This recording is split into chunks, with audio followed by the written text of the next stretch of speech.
So he's going to have, you did see him throw around those Cursed Tongues nonstop, using every global, and he was draining when he could and stuff, but they need to put a lot more damage into Inflame quickly.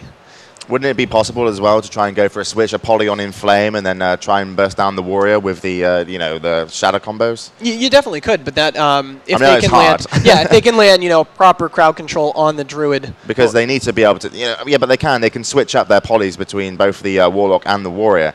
I mean, last match I didn't see much control on the Warrior whatsoever, so we'll see if they can change that here.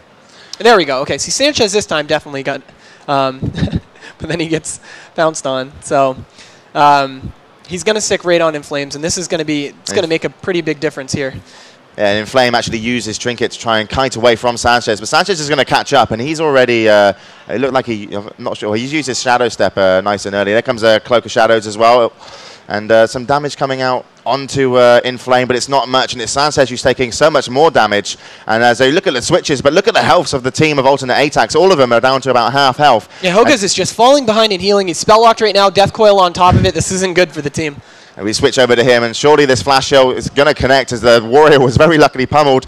He's going to hit a second flash heal, and I think that spell lock actually missed. And was that a Mace stun as well? But he's got more to strike on him, and surely he's going to go down here, and he does go down, and he couldn't keep up, not even himself, but the whole of his team. And I swear they could have switched to any target and got a kill, and he was just so far behind on healing anybody.